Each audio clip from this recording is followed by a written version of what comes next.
Good evening students, welcome back to tech in classes. अभी तक हम क्लास 10th के chapter number 3 metal and non metal के 2 parts cover कर चुके हैं, जिसमें आज तीसरा पार्ट है जिसमें steps of extraction of metal आज हम डिस्कस करेंगे। हमने इनके नाम को ऑलरेडी पार्ट 2 में डिस्कस कर लिया है। अगर आपने वो वीडियो नहीं देखी है तो आप जाकर देख सकते हैं, लिंक आपको मिल जाएगा। बाकी प्लेलिस्ट बनी हुई है, बाकी भी जितने भी चैप्टर्स हैं उनकी प्लेलिस्ट है, आप प्लीज चेकआउट जरूर करिएगा। तो फर्दर हम इनको डिटेल में एक एक करके हम इसे डिस्कस करेंगे। तो फर्स्ट इसका जो स्टेप है वो है क्रशिंग ऑफ ओर्स। इसमें कुछ ज्यादा कुछ नहीं है, एक सिर्फ इसका नाम है। इसको ग्राइंडिंग भी बोला जाता है। ग्राइंडिंग से तो आप समझ गए होंगे, ठीक है। ग्राइंड कर देना, पीस देना छोटे छोटे टुकड़ों में या पाउडर बना देना, या फिर इसको पल्वराइजेशन भी कहा जाता है।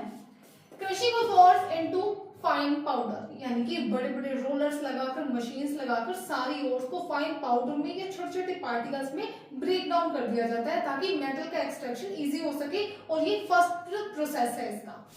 सेकंड इसका स्टेप है कंसंट्रेशन ऑफ ओर, यानी कि अब जो हमारे पास ओर आ चुकी है, क्रश कर दिया, अब उसमें से जो इम्प्योरिटीज है उसको रिमूव करना है, सारी गंदगी को उसमें से निकालना है। तो गंदगी क्या होगी? मेन स्टोन्स और सॉइल और स्टोन्स ही तो होगी, वो हमें रिमूव करना है। तो उस इम्प्योरिटी को गैंग बोला जाता है। इसकी प्रोनाउंसिएशन है गैंग। और इसको एनरिचमेंट ऑफ ओर भी कहा जाता है। कंसंट्रेशन ऑफ ओर स्टेप को एनरिचमेंट ऑफ ओर भी कहा जाता है। इसके मेथड्स कौन से हैं? ग्रेविटी सेपरेशन, इसको हाइड्रोलिक सेपरेशन भी कहा जाता है। इसमें करते हैं इस तरीके का एक देखते हैं। इसके बाद इसमें ऊपर से और आती है, ठीक है। लेकिन अब और इम्प्योरिटी, ठीक है, इनका जो साइज है वो अलग होना चाहिए। यानी कि अगर ये हैवी है तो ये लूज होनी चाहिए, यानी लेस हैवी होनी चाहिए, ठीक है। तो इसके बाद यहाँ से और को यहाँ पे गिराया जाता है। तो जो हैवी चीजें हैं वो तो यहाँ अटक जाएंगी, वो तो आगे नहीं जाएंगी। और जो इम्प्योरिटीज है वो यहाँ से वाटर आएगा, वाटर के साथ वो बहती हुई नीचे चली जाएंगी। तो ये हो गया हाइड्रोलिक। उसके बाद इलेक्ट्रोमैग्नेटिक, इसमें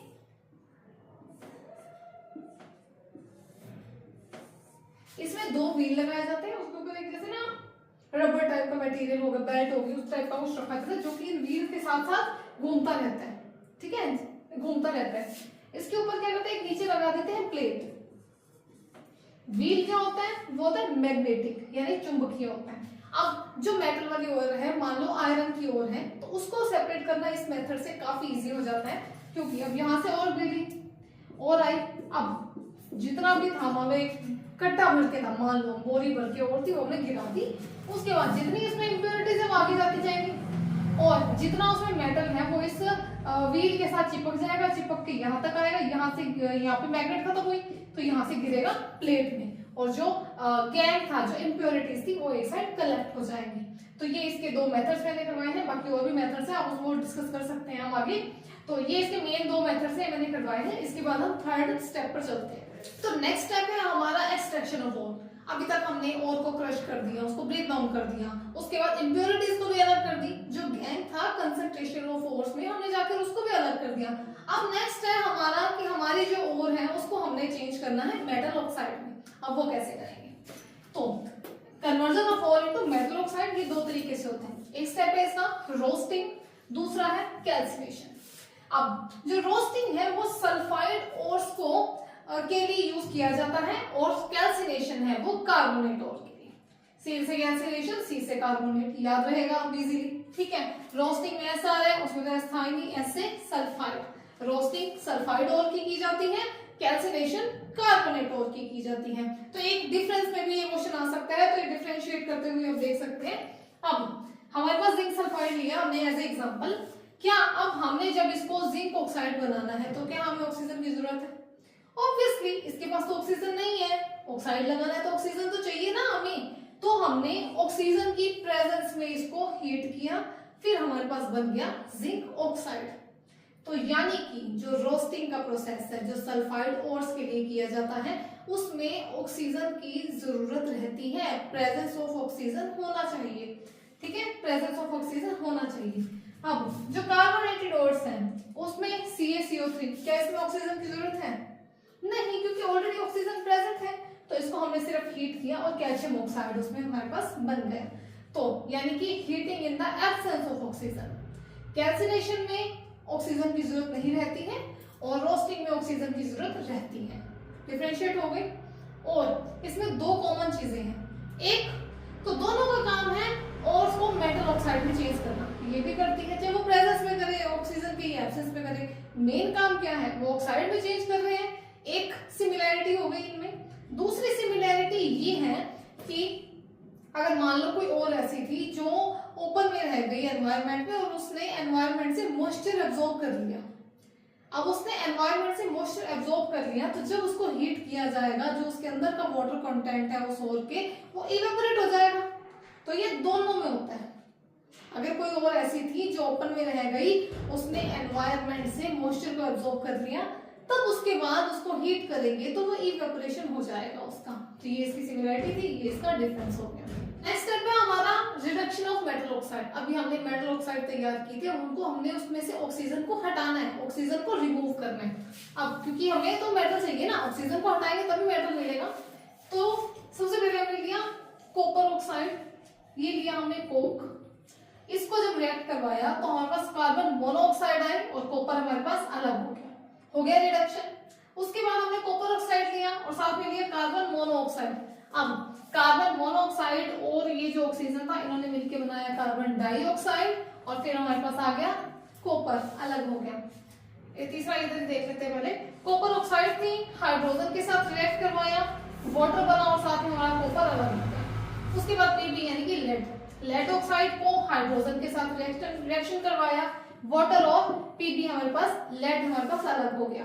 तो यानी कि इसमें रिडक्शन हुआ है। और ये जो तीन एजेंट्स हैं C, CO और H2, ये रिड्यूसिंग एजेंट है। क्या है ये?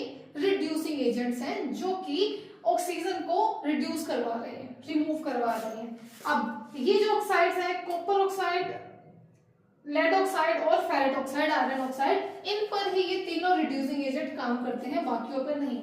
अब जैसे एक आ जाता है जिंक ऑक्साइड।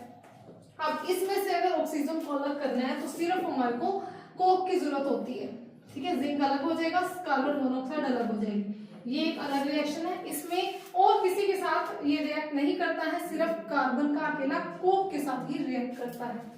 जैसे होगी AgO। सिल्वर के ऑक्साइड को अलग करने के लिए इसको किसी भी रिड्यूसिंग एजेंट की जरूरत नहीं, सिर्फ इसको हीट करना है, Ag अलग हो जाएगा, हाफ O2 अलग हो जाएगा अपने आप।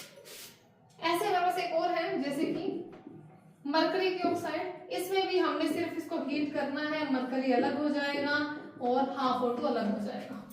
तो ये कुछ रिएक्शंस आप याद रख लीजिए कि इसमें रिमूवल ऑफ ऑक्सीजन करवाना है। मेनली ये तीन रिड्यूसिंग एजेंट होते हैं, बट सिल्वर और मरकरी की ऑक्साइड में सिर्फ इसको हीट किया जाता है और ऑक्सीजन अलग हो जाती है। अब हमारा जो लास्ट स्टेप है वो है रिफाइनिंग और प्यूरिफिकेशन। यानी अब जो हमारे पास मेटल है उसको हमने अच्छे से रिफाइन करना है, क्योंकि अभी तक जो हमारे पास मेटल है वो पूरी तरह से प्योर नहीं है। अभी तक हमने इम्प्योरिटीज उसमें से निकाली है, बट वो बिल्कुल प्योर नहीं है, उसको हम बिल्कुल 100% प्योर नहीं कह सकते, ठीक है। तब इसमें मेथड आता है इलेक्ट्रो रिफाइनिंग। इसमें क्या करते हैं, बीकर लिया, उसमें हमने ये तो लिया एनोड, ये लिया हमने कैथोड, सॉरी इधर से हम कैथोड लेंगे, ये हमने लिया एनोड। ये तो हो गया इसमें हमारा प्योर मेटल। मान लो हम कॉपर का लेते हैं, प्योर मेटल कहां से आया, ये हमारे पास ऑलरेडी प्रेजेंट था, वो मेटल लिया। एनोड पे लेंगे हम इम्प्योर मेटल, वो भी कॉपर का। ये कहां से आया, ये आया हमारा स्टेप 4 से। अभी तक हमारे पास जो इम्प्योर मेटल है, जो पूरी तरह से प्योर नहीं है कहें तो, उस मेटल को हमने लिया। ये कैथोड हो गया, ये एनोड हो गया। अब हमने यहाँ पे लिया इलेक्ट्रोलाइट। इलेक्ट्रोलाइट किसका बना होगा, इसमें सोल्ट सॉल्यूशन होगा। जो मेटल लिया है उसी का सोल्ट सॉल्यूशन हमने लेना है इसमें, ठीक है। हमने एक कैथोड लिया, एनोड लिया, उसके बाद उसमें इम्प्योर मेटल था, उसमें प्योर मेटल लगाया। इलेक्ट्रोलाइट था हमारे पास, वो हमने लिया कॉपर सल्फेट यानी कि सोल्ट सॉल्यूशन उसी का। ये जो हमने एनोड की प्लेट ली है, इस पर पॉजिटिव चार्ज है और कैथोड की प्लेट पर नेगेटिव चार्ज है। अब एनोड क्या करेगा, तो इलेक्ट्रॉन लूज करता रहेगा, कॉपर में से 2 इलेक्ट्रॉन लूज करता रहेगा और वो क्या है 2 इलेक्ट्रॉन्स गेन करेगा। यहां से आया गेन कर लिया, इसके पास कॉपर बन गया, ठीक है। ये लूज करता रहेगा कार्बन कह रही हूं मैं, ये लूज करता रहेगा कॉपर और वो गेन करता रहेगा। तो टाइम के साथ क्या होगा, ये जो एनोड वाली प्लेट है वो पतली होती जाएगी और जो कैथोड वाली प्लेट है वो मोटी होती जाएगी, क्योंकि इस पर पॉजिटिव चार्ज है तो ये डोनेट कर रहा है और वो नेगेटिव चार्ज है वो उसको गेन करी जा रहा है, जो भी सॉल्ट सॉल्यूशन में कॉपर आ रहा है। तो इस टाइप से धीरे धीरे कॉपर का कलेक्शन हो जाएगा, हमारे पास प्योर कॉपर हमारे पास इकट्ठा हो जाएगा। तो यही था गाइस इस चैप्टर में। अगर कोई टॉपिक आपको लगता है जो रह गया है आप कमेंट करके बता सकते हैं। बाकी अब मिलेंगे अगले चैप्टर के साथ नई वीडियो में, तब तक के लिए बाय बाय, गुड नाइट।